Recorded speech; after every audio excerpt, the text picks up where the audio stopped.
Hey everybody, Smart Silver Stacker here. Hope you're doing well. Just a quick gold and silver update for you because it appears we have averted a technical breakdown in the price of both gold and silver. And I want to go over some key dates and events which are upcoming, which may have a significant effect on the price of the precious metals, could even trigger a breakout to the upside. So let's get to it. The worst day on Wall Street since the crash of 1987. We're now down 43%. This could be the most serious recession in decades.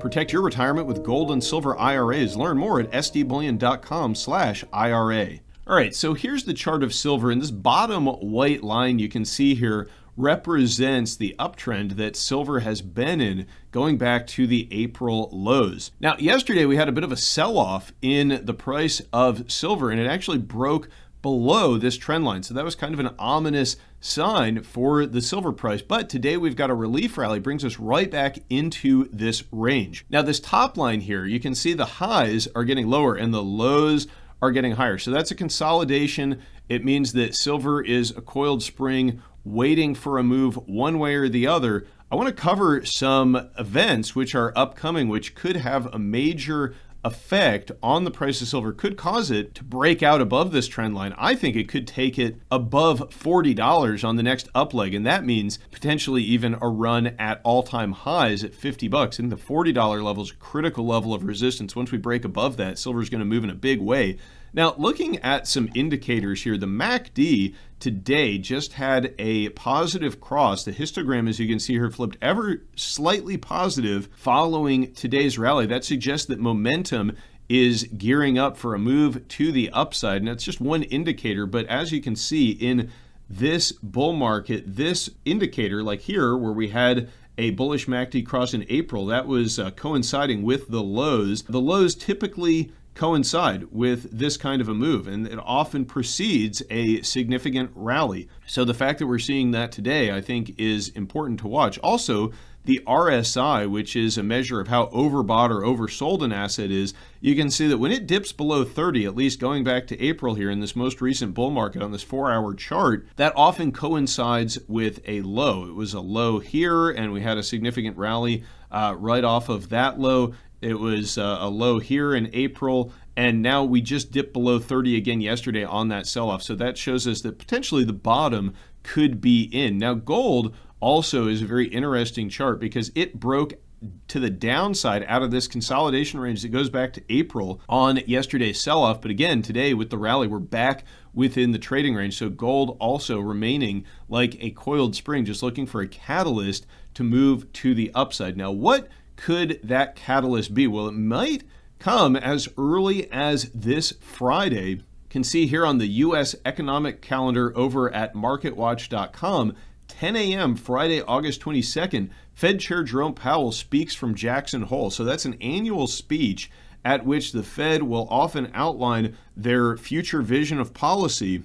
And if we are about to see a major shift in how the Fed is handling U.S. monetary policy, it may very well be revealed at Jackson Hole. Now, the reason this is such a critical speech is because the Fed finds itself in a very tricky position right now. We just had this report from July regarding the PPI, Producer Price Index measure of inflation. Now, it was anticipated to rise 0.2% in July. The month before, it had risen 0%. But instead, we got this major beat on that expectation, 0.9% in July. So that was a significant uptick in inflation data. But on the other hand, we also had the terrible jobs data recently. The most recent non-farm payroll report had significant downward revisions for previous months to the tune of something like 250,000 jobs. So the Fed has two mandates, right? They've got maintain full employment and maintain price stability.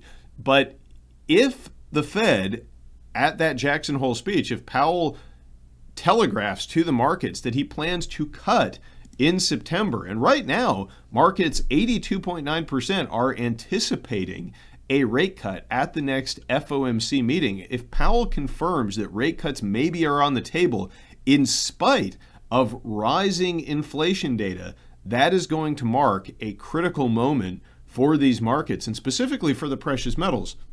You can see the timing of it when it comes to the charts of both metals, I mean, both of these metals are coiled springs. They are looking for a catalyst to the upside. So if it turns out that despite a major uptick in inflation, the Fed is going to resume their program of rate cuts, then that means, I believe, a lot of money is going to come flowing into these hard assets, because it's going to become clear to investors that the Fed, when it comes down to it, they're going to print any amount of money necessary to keep this economy afloat. You know, we've been told that this is one of the strongest economies on record, but the jobs data seems to fly in the face of that.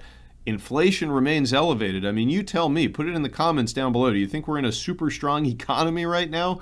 Or do you think that there still are a lot of problems and they're going to try to paper over it? I'd love to know what you think, but keep an eye on the words that come out of Powell's mouth, because if he does wax dovish and suggest that rate cuts are back on the table, even though inflation is rising, then that could be the catalyst that the metals need to break out to the upside. Thanks for watching, everybody. Stay safe and happy stacking. Don't forget to like, comment, and subscribe, and I will catch you next time. Smart Silver Stacker